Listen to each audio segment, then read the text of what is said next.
Chris, what is our fourth main topic today? Our fourth topic is coming from Owen White. Maybe not. William Hosell is doing this. Sorry, I have a different one on my email. William Hosell. Hey, John and crew. So despite Avatar The Way of Water opening lower than projected at 134 million, Deadline also pointed out that the day-to-day percentages were really strong, even better than Top Gun Maverick's opening weekend percentages.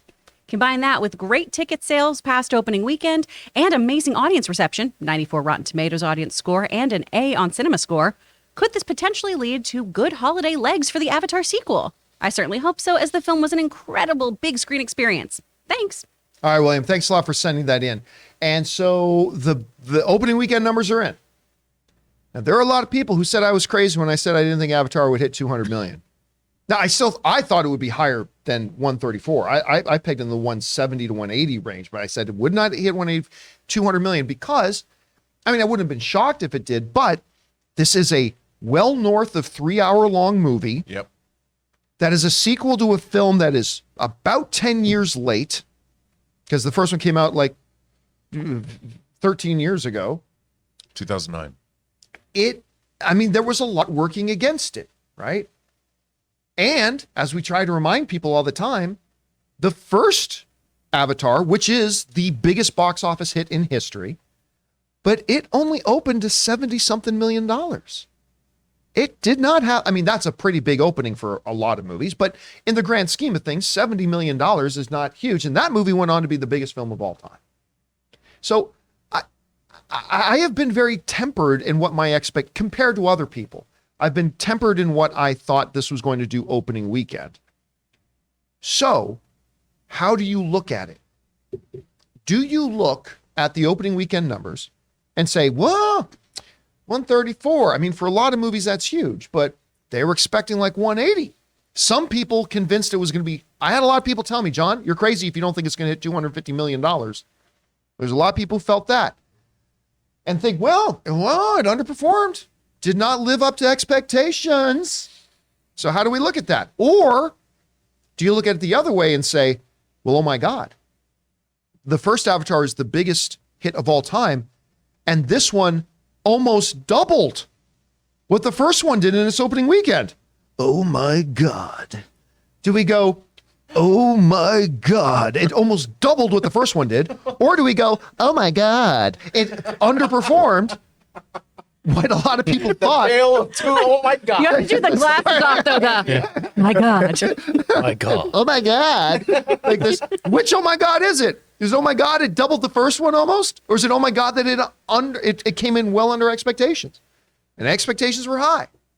Well, to put that into a little bit of context, the folks over at Deadline are very, very bullish on what this movie is going to do box office wise overall. And they got some pretty convincing numbers. This comes to us from Deadline, who write the following. We got the word of mouth because the audiences are loving this movie. They quoted the A Cinema Score, 94% audience rating, all this kind of stuff. We got the word of mouth.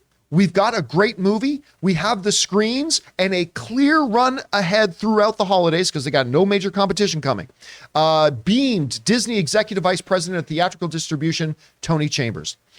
Providing confidence that Avatar 2 has a great play ahead are its stellar audience exit, an A Cinema Score, 91%, and 5 stars on ComScore / Screen Engine Post Track, and great ability to hold. Listen to this. Avatar 2's Friday to Saturday decline is only 16%. That is the best Friday to Saturday hold for a year-end tentpole release of late, beating Rise of Skywalker, that had minus 47%, Force Awakens, a minus 43%, Spider-Man No Way Home, a minus 39%, The Last Jedi, a minus 39%, and Rogue One, a minus 35%. Avatar 2's ease from Friday to Saturday is even ahead of Tom Cruise's Top Gun 2, which declined 27% between its first Friday and Saturday, and that again comes to us from Deadline. Okay. I think to put this in context and keep everything in mind is that what we see here is pointing to an absolutely massive box office final total. Remember, this is a well north of a 3-hour movie. Limited screens, limited screen time. A lot of people, I've had a lot of you guys mention to me, and we talked about a little bit on yesterday's Ask Me Anything. A lot of people are waiting to see it on the premium screens. Like a lot of people are trying, who don't normally try to see things in IMAX or 3D. They're like, okay, the IMAX screens and the 3D screens are all sold out. I'm going to wait till I can see it on an IMAX screen and a 3D screen. The exit marks are even higher than what the first Avatar was. It's got a clear path ahead of it. Doesn't have a lot of competition between now and the end of the holidays. This movie's going to be huge. And in the battle of, oh my God, or oh my God, I think you have to take a step back and say, this thing could be huge. You know, look, I've said forever and I stand by it. I don't see this movie making $2 billion, but that's okay. This movie's going to make a shit ton of money, is the scientific term. It's going to make a lot of money. And I think if you are Disney or whatever, you are looking at this and saying, we've got a movie that the audiences love more than the first one. We almost doubled what the first one did in its opening weekend. I think you're pretty comfortable. I think if you're James Cameron, I think if you're Disney, I think if you're the people behind Avatar: The Way of Water, which I am seeing today at 2:00, provided my tickets don't disappear on my AMC app again today. So tomorrow we're going to be, the people asked for it on Ask Me Anything yesterday. They asked me to still do an open spoiler review, so we're going to give it to you. We're going to do an open spoiler review of Avatar: The Way of Water tomorrow, so I'm going to see it today. I know it's late, but hey, it is what it is. Guys, we want to take a second to thank a sponsor of this video, Manscaped. This holiday season, I'll be giving thanks to our friends over at Manscaped. Everyone loves turkey and stuffing, but you'll be looking like dessert with the help of Manscaped's Performance Package 4.0. The leaders in below-the-waist grooming have blessed you with the ultimate Thanksgiving dinner topic. Tell your in-laws about your new cutting-edge ball trimmer and gift yourself or the man in your life the ultimate men's hygiene bundle. Trim up your pumpkins by going to manscaped.com and use the code CAMPEA for free shipping and 20% off. And this year I am so thankful for Manscaped because like most of you guys, I used to use Neanderthalic dark age methods to trim my balls. Not anymore, thanks to Manscaped. It's time for all of us to give thanks to Manscaped Performance Package 4.0, or as I like to call it, the perfect package for your package. Inside, you'll find their Lawnmower 4.0 trimmer, Weed Whacker ear and nose hair trimmer, Crop Preserver ball deodorant, Crop Reviver toner, Performance boxer briefs, and a travel bag to hold all your goodies. The heart of the package, their Lawnmower 4.0 trimmer, features a cutting-edge ceramic blade to reduce grooming accidents thanks to their advanced skin-safe technology. So get 20% off and free shipping with the code CAMPEA at manscaped.com. That's 20% off with free shipping at manscaped.com and use the promo code CAMPEA. Be thankful this holiday season for the best gift of all from Manscaped. Your balls will thank you.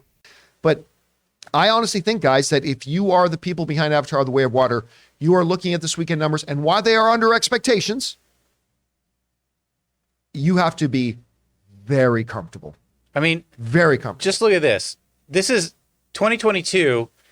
It's number 10 on opening weekend. It's already in the top 10 on opening weekend. Also, look at that Worldwide, number. it's $500 million. How do Yeah. you say $500 million is a flop? Yeah, This movie will cross the $1 billion mark by Sunday, I agree with if that. not more than $1 billion, because people are holding out for but already 434 million in 4 days. This movie could cross $1 billion by Friday, before next weekend. I don't think it'll cross $1 billion by Friday. Worldwide, remember, because people are out of school this week. Yep. Here's the other thing, too. A little bit of perspective. In 48 hours, not counting the 72, but in 48 hours, Avatar: The Way of Water made more than the lifetime run of Black Adam. Yeah. Just for context, that's how. So we can look at it and say it didn't meet expectations, which is absolutely true. It did not. But keep it in perspective. It made nearly double the original. It made more than Black Adam did in its entire theatrical run.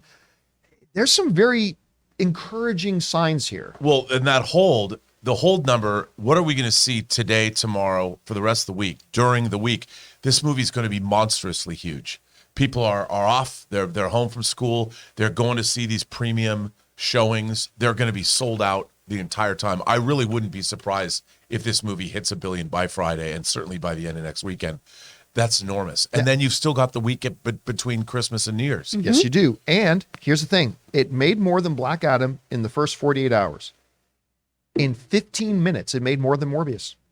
Just 15 minutes. This very, very impressive feat. Anyway, Chris, we're looking at these numbers. Yeah. They are not as lofty as what the projections were saying, because Sure. the projections were saying 165 to 180 in that kind of range. Some people thought it would be much, much higher than that. It comes in at a still incredible, but more modest 134. Which, oh my God, is it? Like, should people be looking at My this? God. Yeah, is No, that it's the that one. Yeah. It's absolutely that one. We talked about this before when we were talking about box office predictions. The holidays are bonkers, right? We all have so much stuff going on. Jonathan and I were talking about how we're probably not seeing this movie till after the break, possibly, because there's just a lot of things to do. The first Avatar I saw on Christmas Day with my family. We saw that the first movie had great legs and it continued to make money all through its run there. That's what we're seeing here. But we at least have the naysayers who were like, no one's going to go see it. I mean, that's not no one. That's some people in there. I think this is just going to keep expanding, blowing up. More and more people are going to get in there. And we're going to see some strong numbers come through 2023. Yeah, it'll cross $500 million today, worldwide. By the end of today, it'll already be past $500 million in its first 4 days of release. Now, there is one potential bump in the road for it. Because to say, we got a clear path in front of us. And it did look like that. But Taylor loves Puss. I mean, we are hearing really good things. Yep. Like crazy good things about Puss in Boots. I mean, that could actually end up being a little bit more of a speed bump than maybe originally Puss in Thigh planned. Highs. Who knew that's what you were into? Puss always getting in the way. Yeah. But right, like you really enjoyed this film. I'm hearing great Always things be from a Puss. lot of people about this. I just actually got back from Pandora again. I went last night, saw it in IMAX 3D. But over the weekend, so I saw Avatar, then Puss in Boots, and then Avatar. Both are such a treat. Either movie, you're in for like a visual feast. Both of them are just gorgeous to look at. Both of them are just like, ooh, jaw-droppingly beautiful. But I do see, especially with kids, I was talking to Rob, Target has action figures, toys in the kids aisle for Avatar. And I don't know how many kids are going to be asking for, Na'vi action figures for Christmas. But Puss in Boots, I feel like everyone's going to, take their kids, their grandkids, their nieces, sure. their nephews to go see Puss in Boots. So I do see competition. I am suddenly dying to see Puss in Boots. Like I really am. So I don't know. Maybe that could get, a family who might have gone to see Avatar: The Way of Water 4 times, maybe sees it 3 times or 2 times because they also want to work in Puss in Boots to all that. Well, and these trailers do have a very intense kind of war element to it. So you also might not take your real littles to this movie. Well, that's but if true you still too, want to go right? see a movie on so Christmas the family Day, play of Puss in Boots could be very strategic here. So it's going to be really, look, I think if you are still in the business of doubting James Cameron, it's a bad business to be in. he'll give you the finger. It's kind of like being in the rotary phone business or physical media. Thanks. Rob missed that one. It's like being in the rotary phone business or being in physical media. It's not a good business. Yeah. Not a good business to be in today. No. Because, Rob, you're right. Like, I don't know if I don't think it'll hit $1 billion by Friday, but it ain't going to be long before it crosses that $1 billion mark. Yeah. And then how high or hard it goes after that, I don't know. Well, the one thing is that now that people are home from school, they can even go see the early screenings in whether it's IMAX 3D or Dolby Vision 3D or whatever. I think people are going to go see this, and the replayability of this is, I think, tremendous. I mean, Elizabeth's asking me when are we going to go see it again, simply because, as you say, John, movies are experiential events. I haven't seen an experiential event in the theater like this maybe since the first Avatar. It's been that long. I mean, this movie is a true event. I mean, I sat there, like I said, slack-jawed watching it the whole time. I love the live comment came in from one of our viewers, Drew941. It says, hey, physical media rules. There are literally tens of us. Hey, man, I'm telling you, it's still making billions of dollars a year. It's going to be a while before physical media goes away. Oh, it's still going to be around for a bit. It's still going to be around for a bit for sure. Anyway, guys, question is for you. Are you an oh my God or oh my God? Like, which one are you? When you look at this thing, there are different ways to look at this thing, right? This same fact, but different perspectives. You can see it. Do you look at it as, oh, they must be so disappointed? Or, wow, they must be really enthusiastic? I don't know. How do you look at this? How much money do you think it's going to make? Are you one of the people who saw it already? What did you think of the movie? Are you planning, like Taylor, to go back and see it multiple times? What do you guys think about this? Whatever your thoughts are, jump down to the comment section below and leave your thoughts There.